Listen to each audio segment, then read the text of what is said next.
Here's my people. Season 1, episode 2 of Story of My Life. We want to say thank you kwanza for the support. Mungu since it started until now. God bless kabisa. Today we are with Godwin Khaemba. He's an entrepreneur, real estate consultant, and let us know more about him. When we got keep the peace, something ridiculous. Put my faith in a job and giving it up. Whole thing would have done, see me living it up. My name is Godwin Khaemba. Yes. I am in my mid 25s. I am at the moment I'm turning 26 in February 27. Those ones who know me, my family is so big, so I happen to be there in the middle. I think of a lot of big men and big girls mbele yangu.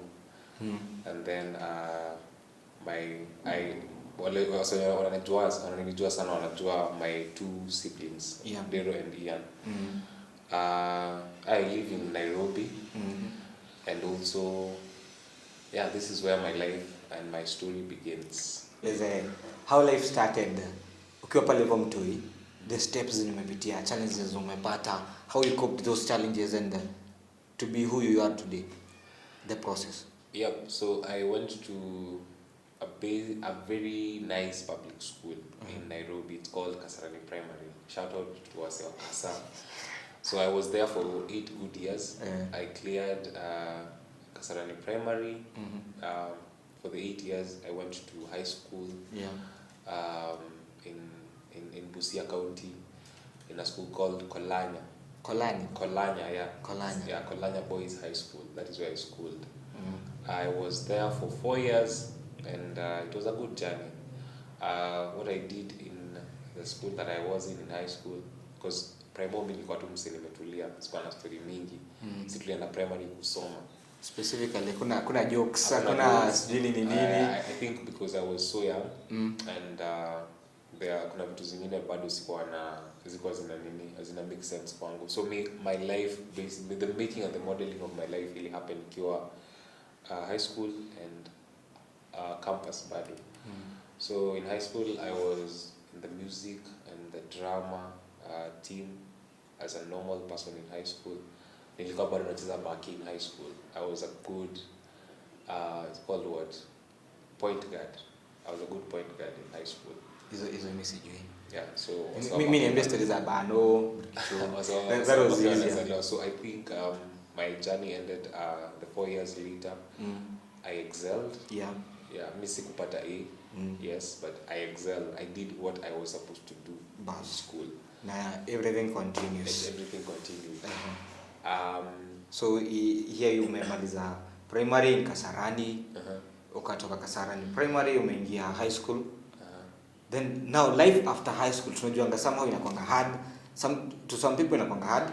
Mostly wanakuwa confused, like now when you wengi wamemaliza, some are just super confused. So I think after high school I was home. Since tulikuwa tunangoja results zinatoka for 2 months. Like you clear school in December, you wait until February. March is announced. Kwanza my results were released on the 24th of February. So I still before you birthday yako. Before the so ulikuwa unajua either una repeat ama unaanza mwaka ukijua kunaenda aje. So but one thing about my mom was you're not repeating. Whatever you have gotten is that what you deserve, because that is what you have worked hard for. This was your first chance, and this is what you have delivered. So I think I was niliridhika na kenye nilipata. So my first journey of kushika pesa yangu kwa mkono. No, that is after high school. After high school. When I was home. Now back to Ushago ama now back to Nairobi? I came back to Nairobi. I used to come to Nairobi August, April holidays. But December, I would prefer to stay in Sharks because si wasana come Sharks. Hizo chapo za watu fine. Na hizo chicken flani hapo. I went with a friend uko manze ni feast. Kuna siku ya harusi, kuna harusi na kwa ukienda kwa Christmas ya harusi. Like utafikiria ni harusi but si harusi. Food iko pale ni extreme. Yeah, so I would prefer staying in shags in December. So this was the first December. I was finding myself in Nairobi for the first time. Yeah. So I stayed home for 2 months. Kuamkanga tu asubuhi kwenda scratch back in Park University. Amko na WhatsApp sasa hiyo. Ako na WhatsApp manzi. WhatsApp ilikuwa na WhatsApp alikuwa na wako na ideas. Ilikuwa ile akina Melvin yenyewe unaenda unanunua SMS 200 SMS unataka na unatumia kila mse good morning and then it's like broadcast sasa unangoja hata broadcast haikuwa iko tu zile za unatumia kila mse good morning. So I think after now when I was home for your time yote for the 2 months I was like hatuwezi endelea hivi. So results zimekam and then if you to join to your fit for campus ilikuwa inajulikana after towards like September. So I was just home. Usipo join now the university or a college? No, like sasa ku join September. Ndio wanajua like ulifail. Azizi unajua join university gani because letters back then will come I think 3 months later after results imetoka. So if you want to join as a private student, it's called self-sponsored student. Unaweza join maybe in June or in May with your results slip and stuff. Now I think I was to wait for the time to join. But before I will join, niko tu home so nikaamua so tuko na March, April, May, June, July, August, September ndio ingie shule. Those are 6 good months uko home. And now the time pia parents were very concerned unakaa home kufanya. So kuna wasa walikuwa na ilikuwa inaitwa ICDL, the computer packages. Kitambo computer ilikuwa serious more than nowadays. So mimi nilisema me personally I think at that time I was not a smart tech person, but nilikuwa na idea computer inatumika aje. So there was no need for me to go and waste time doing computer packages ama ICDL, and it was not adding value to me at all. So mimi nika stay home. Kuna bishti yangu alikuwa anaitwa DV, anaitwa Sepe, wasenga wanamjua kama Sepe.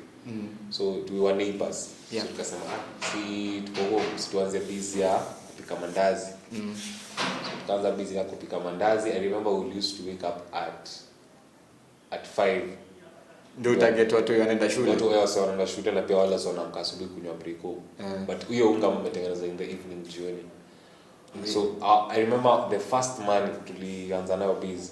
Tulitoa unaona ile do madhe na kochanga lunch unaweka kiasi. Una save. So I think tulianza biz yetu na capital ya 400 each. So we bought unga, we bought mafuta. Hizo vitu zingine karai tulipoa na mkoro na sasa mnaenda kupikia kwa barabara ama mko na place hapo home kwetu tunaenda pale fulani na place tu tunawekelea meza na tunatengeneza mandazi na wasao na mbali. I think God alikuwa faithful yote kunyesha au kunanyesha. So nyinyi mnafanya tu busy without the hustle ati kutanyesha ama nini, because we could not hatuwezi kwa na ndo yangu nini. So wasao walikuwa na buy kutoka kwetu ni wasewa nini and it was like tuna ndio ilikuwa kama wasao shule asubuhi walikuwa wanatupromote vibaya. By 10 I can assure you tulikuwa tumemaliza kuuza mandazi zetu zote. Sana kufunga vitu. And I'm not saying this to just like say it kwa sababu nasema, but by that day close of business tuliretain ile 800 ya biz ya kubuy vitu za next day, na bado tuko na kila msee anaenda home na 3 so kama profit sasa. Tuanze kazi na daily basis. Tuanze kazi tuko tunafanya asubuhi ni mandazi, jioni tunakuja kurekodi video. So jioni tulikuwa tunafanya on Monday to Saturday. Na Sunday. So Saturday ndio tulikuwa tunaenda mpaka 12 kwa sababu wase wameamka late by break late. Sunday tu tulikuwa tunafunga hatufanyi. Mtu anaenda church. But it was fun. Ilikuwa mimi sikuwa naifanya tu kwa sababu ya do, kwa nafanya kwa sababu ni fun. Kupata bishti amecommit kufanya nawe busy si rahisi. And mnamaliza mnagawana profit shika hiyo. It went nicely. You should advise this crew of mine. Manze tukimaliza show anakwanga like M-Pesa ni do tafadhali. So I think it was a nice journey for me and him. Tuli end up growing and creating our friendship from that place. Pia hiyo pizza iko mbaya, ilikuwa busy fit. So hizi maviatu zenye tulivaa za kwanza mzuri tulitoa kwa hiyo fees. So I think alikuwa anipea motivation. Unaona anasikia amebuy sijui kiatu ya 3k. Like kwanza pia mimi say I buy the same shoes, like ilikuwa hivyo, like you show me good things, I show you the good direction. It was like that. Ilikuwa very amazing journey. So it was like tunakaribia kuingia kampo. I think tukasema busy tulia, so tukapata so yeye akapata job hustle ya kufanya. Pia mimi nikapata hustle. Hustle yenye nilipata kidogo advanced. Hustle yenye nilipata ya kwanza ni kama waiter msi. So I will not mention the hotel or the place for the purposes of tukule lunch. People I think it's a very known place in Kasa. So I used to work there as a waiter. It was a good job, man. I think what kept me going was how it was nice to serve people.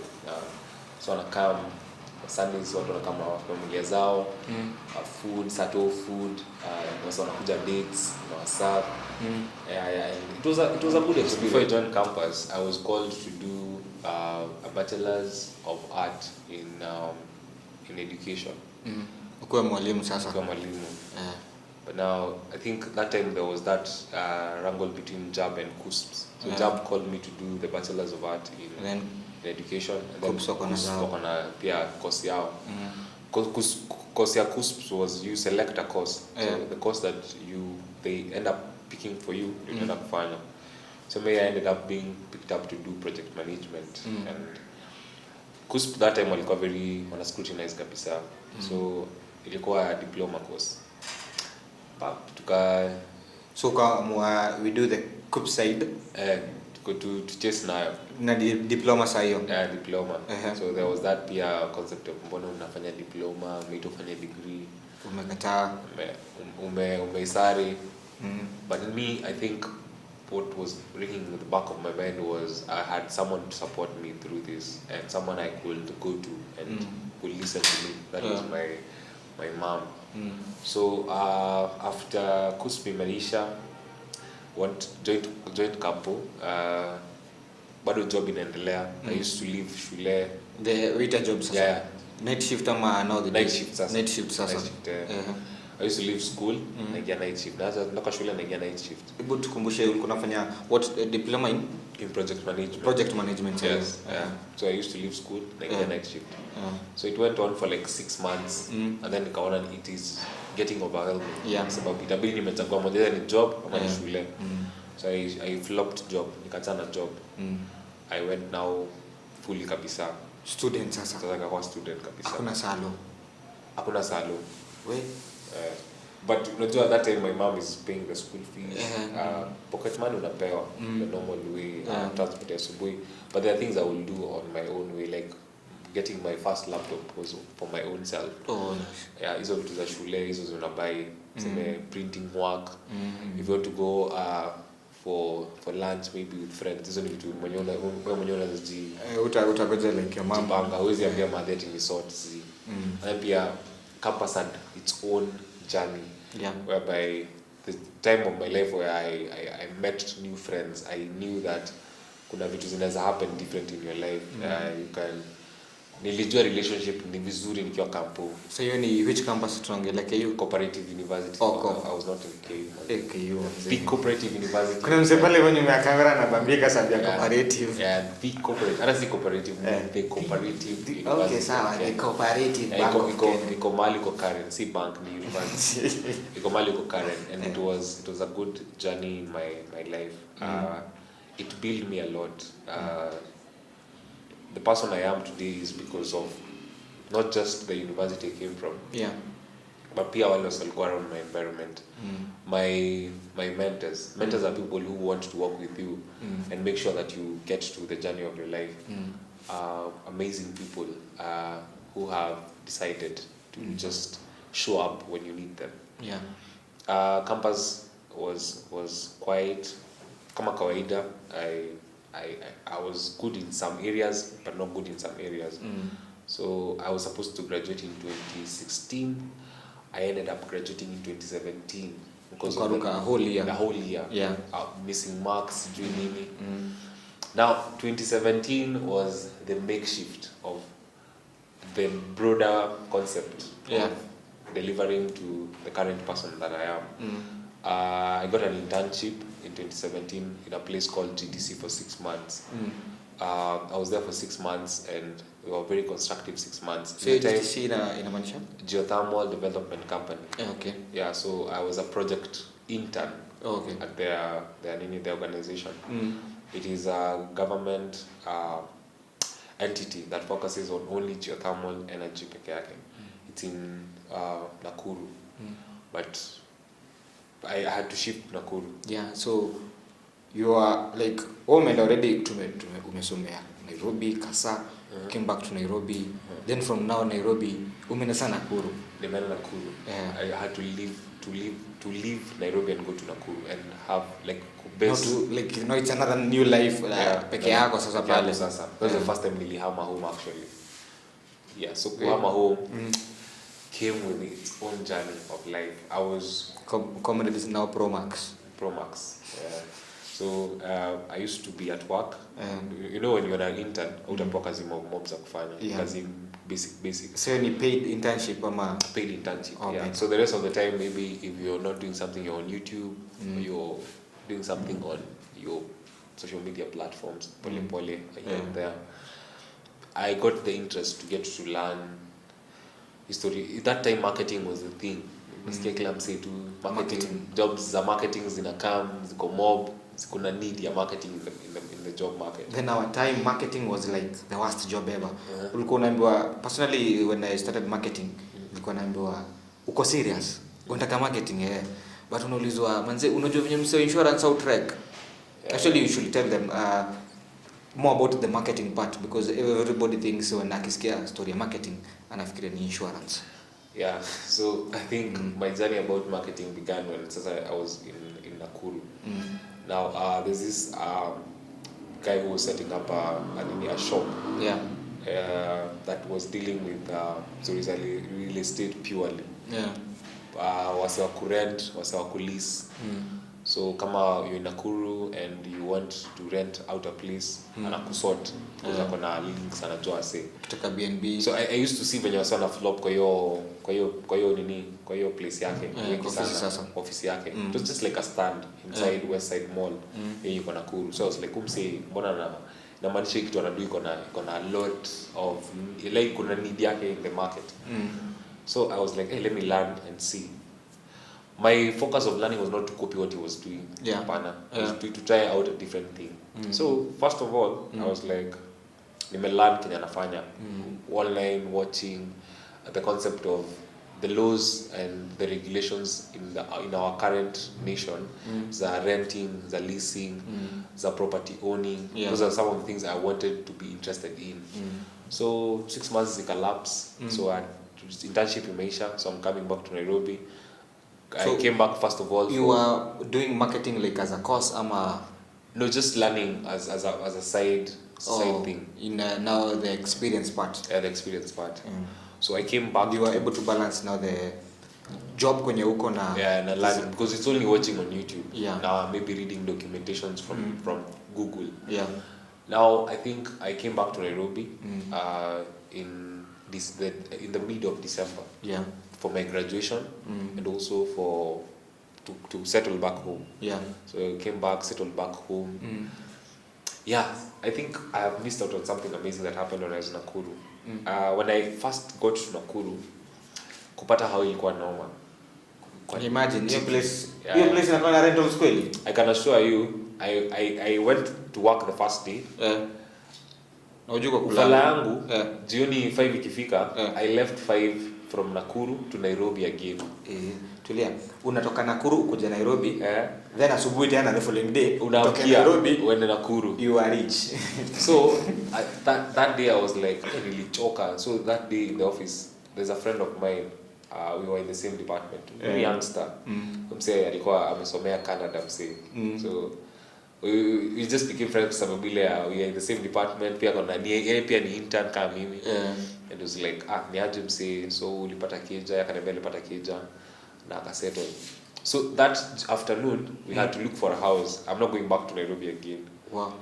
So how it may happen like a week or days, this transition ya Nairobi to Nakuru? Nimefanya like 3 times. Nimemove movement yangu na unafika on time saa hiyo? Yeah, nafika 9 home, natoka 5 Nakuru na. So hadi hujalala. Unafika 9, unafika 4, unaamka uko tao. By 8 niko Nakuru msee. I used to make it bana. 8:20, 8:30 I'm already at work because job ilikuwa inaingia 8:45. I used to make it. Na ilikuwa like so una operate ni kama mkora ile extreme max. Leo unamdunga asubuhi jumper yako vizuri na umevaa ndani suti. So you just sit in the car, ukifika unatoa jumper, jioni tena you reverse the same. Na nini lapisi kwa natembea na nilikuwa naacha job. So ilikuwa I was very secured. So sikuwa na story. But it was very tiresome. So I think after Nakuru imedai, nimerudi home sasa. So when I was in Nakuru, this friend of mine tukatafuta nyumba hiyo siku. Tukapata 2-bedroom house. Nakuru lifestyle is just affordable. Si kama Sikanai. So we got a house, we paid rent, we paid deposit, tukahama pamoja to 2-bedroom house. Yeah, we stayed with that guy for 6 months in Kyoko internship for that time. And it was a good journey, manze. We were good friends and we, like, you know, those people who just decide that they want to be a truthful friend to you. Umse alikuwa kwa si mbali kama kwetu. So alikuwa na ability anaweza enda home, akuja na stuffs from home, tuko na food, everything was just sorted out nicely. And we used to live, ilikuwa a very good journey. But one thing that touched me about that guy Niati, someone who just came through to see you settle well without strings attached. I remember when I was calling home, nikiambia mama I've got this friend who wants for me to look at, tutafute nyumba pamoja. Mama akaniambia uko sure huyo jamaa ako hata kutoka ako sawa, utapata asubuhi ulihama. Ulihama. Then I was like hapana. Yeah, I think the worst thing that happened to me when I was in Nakuru, one time we slept. I was left alone. Weekend alikuwa ameenda home. I woke up manzi tukapata tumeibiwa gas kisaidia kitchen huko. And then microwave pia imeenda manzi. So so sasa ile design ya nangoja arudi ni muexplainia gas imeenda na microwave imeenda. So you go like, how am I going to start this? Yeah, because umsi ana kutrust like aje. But the good thing was hiyo place kwa nishi kwa CCTV cameras better. So zilionyesha wase walikam wakaruka. And then they entered. Unajua kitchen yetu ilikuwa back door kitchen. But tulikuwa nafunga tukilala tunafunga mlango ya kitchen. Huwezi access sitting room na bedrooms. So kitchen mtu anaweza enda kujipikia mayai. Na ufunge na so like sasa in the also alikuja jioni usiku kaa tumelala. So I think mimi sikushtuka, nililala hivyo. Niliamka I think that day I think 10. Unaamka 10 vizuri, so anaingia kitchen kupika mayai. Wewe unaangalia unashinda breakfast. Then hakuna story. Unaangalia turungi yako unashinda man gas haiko. So I was like, am I dreaming? Am I not dreaming? Chakula ya jana maybe wamebeba. That is the worst thing that happened to me when I was in Nakuru. But Nakuru was just amazing. So going back home, I was just chilling. Hakuna story nyingine ya kufanya. Nasukuma maisha kawaida. Applying for few jobs. That time kukuwa na wifi home, nyinyi mlikuwa mimi mabombe. Nyinyi mmemake it. Na kile kidishikia DSTV hivi nje. Yeah, so that time Zuku was coming. It was new in the area. So there's this friend of mine, walikuwa na wifi kwao. So I spent time more kwao. Applying for jobs. Like I will ensure that a day at least natuma applications to places. So because I had learned about real estate and based on the course I had done, I will be sure that I was looking for a job either in a real estate company or in an NGO that I will deliver my skills on basically what I had learned from campus. So any job that came at that time, I will accept it. That time in January I went for a lot of interviews, manzi, from insurance companies to real estate companies to NGOs that wanted people to go and do machinani projects for them. But no one will like hakuna feedback ya we want you back hapana. And then I was so new in the job market, so msee wote like salary kikotiwa like unaweza kupiga mahesabu ya shida sijui nini, sijalipa training, sijalipa Melvin, sijalipa mtu so I think at that time I was not lot na kwa na needs pesa sana. So I was like any amount you will offer me, I will go for it. So I waited in the mid of January. an offer came. So this was my first job. Now this is 2018. Yeah, 2018. My first offer came. It was a real estate company. I can assure you, when I started that job, first of all, I was amazed. Like, it's a corporate job. Unaingia asubuhi kwa ofisi, tai, suti, kuna nywele fani. Yeah, umenyoa. Nilikuwa nimezoea kwa box, nilinyoa. Kamba buda nywele huku ina nywele wangu. Aishi mwingine ya yule msee. Yeah, nywele wangu. So I shaved my hair that day, and then it was on a Friday, so Monday I'm supposed to report to work. Yeah. So I went to Monday, we signed the documents. I was told you're here for probation for 3 months, and then afterwards you can confirm your employment afterwards. So got a poor job, and so I started the work as a sales person. Manze ilikuwa janifiti. Like, so for me, the concept about kwetu ilikuwa sasa, we are not selling to people, like going to people in person apana. Yeah. We will have like specific groups of people, like chamas and job places where you go and present to them and tell them why buy into us, why us, and give them the reason as to why they should also invest in that company that you're working. So it was company to company work. Yeah, company to company work. Like we had a market, so it was easy for us to maneuver. So getting individual buyers was now them coming, not we going to them. Yeah. First 5 months, no sale. Like, I was just there. Nalipo mshahara. Na uje uko probation. Yeah, uko probation manzi. So wako like, is this guy serious? Yeah. So first 3 months. But the good thing that kept me going is that I had bought a new concept of we can make it on social media. I was on social media completely. Oh, okay. So I told them, let's invest also on social media. So we opened a Facebook page. We were all over social media, LinkedIn, IG. We were telling people now about us on social media platforms. So we will even do our first adverts about our clients, our recordings, and how our sites zinakaji. A good start. So first 5 months, no sale. Now in my 6 months, like the 5th month sasa, before mlipwe. Manze opening ikakama. Wase wakakama. So one client that I bought another 2 people on board or buy pamoja. So they bought into a real estate investment. Sasa ikakuwa better kabisa. So your month, na the following month, I went home with good money.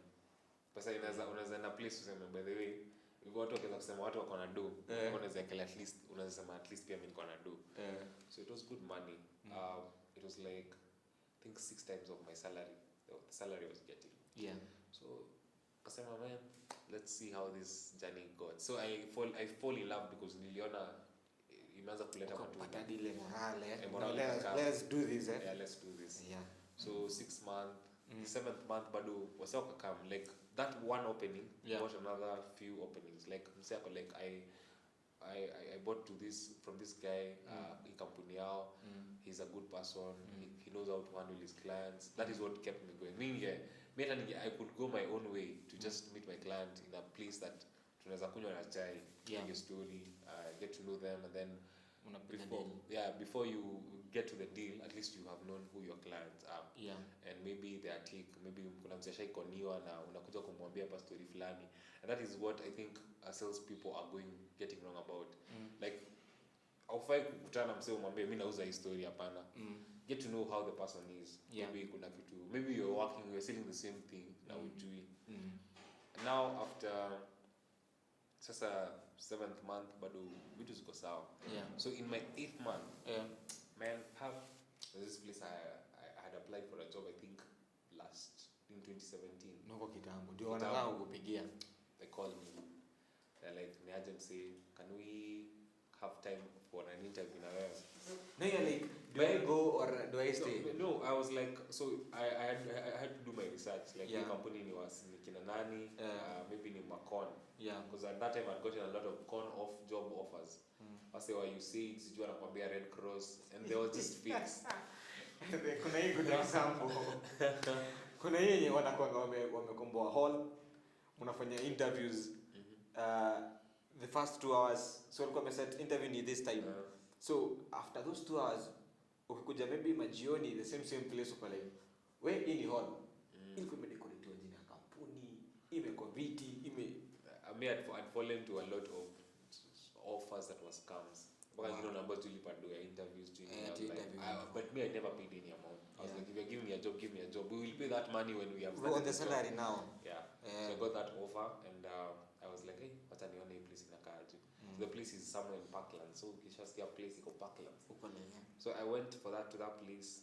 The first impression niliingia office nikapata manzi vitu zimepangwa vizuri. It's a good office like unaona zile za kio zile za abroad zile unaonanga msekio hapo unamwona ile side ndio ile pale kwa manager yeah, so like unaona tu phone calls, people are busy on their laptops. I was like, yeah, let's do this. So I sat for the interview.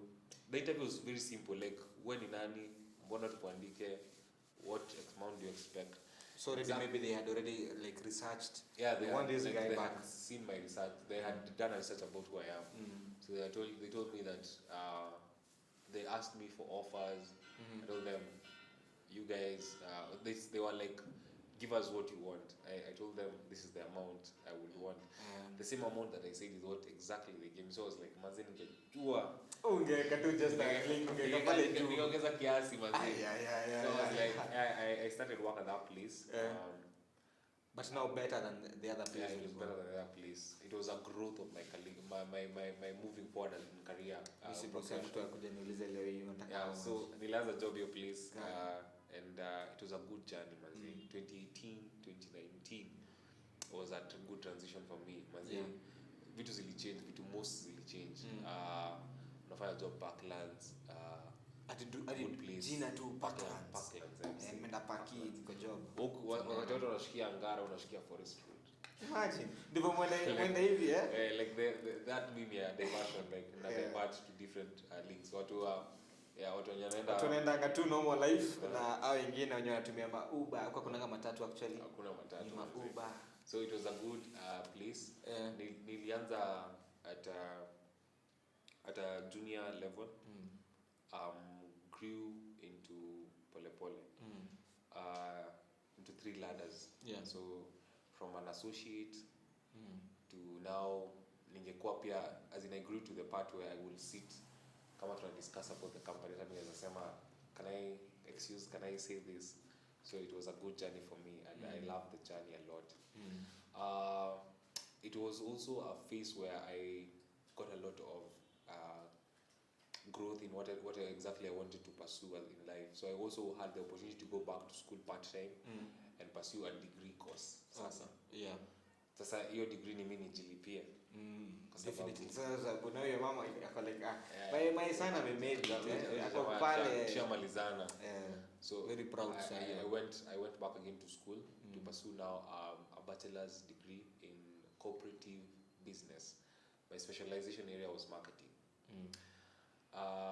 Now decided to do another career. To specialize in marketing. Because marketing is broad. Wase wa HR, wase wa procurement, hawezi lipwa kama nyinyi mjafanya biz. So nyinyi ndio kusema. So when you're there, you have a channel, you're the bridge in that company. Like nyinyi ndio mna determine how the company is going. When company inaelekea. Mkiuza mahewa, nobody is getting paid. Hakuna mtu analipwa. So like I would feel nice to be in a place where I will bridge between wase and it's like wase wa accounts hawezi fanya accounts kama hatujaleta sales. Definitely. And you see whatever we were selling is something that already has ni wase wako na need yake. So like ours was we were dealing with orders customer relationship wise na maintain relationships zenye na customers aje. And good journey. Good bonuses came along. At that time, I think I had also the privilege and the opportunity to have an amount to access and buy my first car at that time. So like kuna work place. We are still young and man, kuna wase like every person drives to work. So like when If you watch kuna hii series na watch inaitwa Suits, like sasa wewe ule msao unakuja na baiskeli na matatu asubuhi papo umechelewa every morning, unanuka jasho. If guys are going for meeting places wako like man una sijui ni ule hajaenda udandie lift yake. So I was like every other time, and then if you have colleagues that kila saa unaendelea vile like hey see we are getting paid the same amount, wewe unafanya nini na pesa yako? So maybe I think I decided to buy my first car that time. Nilisave nikasave vizuri. Then nikaona like nimebakisha this amount, so I will just get to my bank and ask them for their advice and then get to the point of getting the car. So nikakana ndaye 2019 manzi, 2020 COVID pop ikakam. Man, now this one was another phase of life. First of all, I was shocked because I was like maybe tutapoteza job or something of a sort will happen. Yeah. But now where I was working was a good place. We were retained for the longest time possible. Paka COVID ikaisha. With pay sahiyo. With pay. Full amount. Ni God man. Now there when I was at home during the COVID, we came along together, me and my brothers who had also finished their school in Campo, and then we decided to open a company together. Now this company that we opened in a deal story is real estate purely. Why we did that? Because we were like, we have seen what can happen. Yeah. When you come with Jipanga. Tujipangeni. So that was the slogan we came out with together as Mampro, Tujipangeni. So we went to registrar of companies. We sat down together. Process. We opened the company. So the company up and running. We are not yet there, but at least we have climbed the ladders. So we are called Krell, yeah, CREL, which stands for Costin Real Estate Limited. Costing ya cost ama cost? Costin. Okay, retu kubareta Costin. Oh, okay. So here ndio tumefungua based on the name. Oh, this is yeah. So we alikuwa na the idea of bringing us together. So ndio the initial founder. Yako pale founder, then nyinyi niko founder. Yeah, sisi tuko hapo kwa directors. Unaona? So we opened our first company. Yeah. It's still a baby company. It may grow, but our focus area is the leasing part, the renting part, and also property management part. Yeah. My prayer and focus on this company is that we get to the place where we can be able to solve the need. But by the time we are getting to Your Vision 2030, at least someone saying and sitting down when they have started work at school, someone can compare very easily that I have the knowledge of what I am supposed to do to acquire property or to get a mortgage. No. And you see, some of these things is just sacrificing your 7 years or 11 years. You get into a space where you can rent to own. What we are doing about such things doesn't exist in our market. The mortgage part. Let me ask about the mortgage part. What would you advise someone ako pale hivyo anafaa kuendea mortgage ama tu ajaribu tu process yake kujijengea kwake ama akuje kwenu? Ina depend na kenye msee anataka. Unajua hii market inafaa pia gain trust na wase una work now. Yeah. I can't come to you and convince you to buy into me, and then yet you have no idea of what you're buying yourself into. But what we are focusing for these 2 years of our growth in the company is to have the education to give people that want to work with us. Yeah. Well, by that time, when you see these companies, for example, big icons come Saiton, I say Val Real Estate, also when you make it in the market. Yeah. Kuna niche yenye washafika yenye hawezi kuna clients wao wenye hawezi wa change washabuy to them washamwa ni hao. Anything else you do apart from that? Yeah, I am a spiritual leader. Yeah. I'm not a passy. Kuna wase ufikira mimi ni pasi. I'm not a pasi wase. I'm a teens mentor. Yeah. I mentor young people. Okay. Not to mentor them ati kuambia ati kujeni tufuate hii barabara pana. I like spending a lot of time with young people, and because when I was young, there were people who dedicated their time and their life to listen to me, and to bring out a version of me that was responsible. Welcome to Hood Radio. My name is Godwin, Khaemba, and this is the vibe for the time. I'll be your host for the next 2 hours. Welcome up. Atasi podcast radio station. Iko inaitwa Hood Radio. Hood Radio. Bado iko, it's an online radio station. So shout out to mabro zangu, Toby, Costo, Drew, Dero, Yano. You guys are very amazing people. Asanteni sana. Shout out to my mom, and pia manze, shout out to whatever she's doing, amazing job manze. Me dressing and me being who I am by the face and by the looks ni kwa sababu yake. So manze, pia unaweza hit pale page yake inaitwa _254. Shout out pia kwa authentic teens manze. You guys are my heart. I have a special place in my heart for you guys. Shout out pia kwa every good person that they are my friend out there.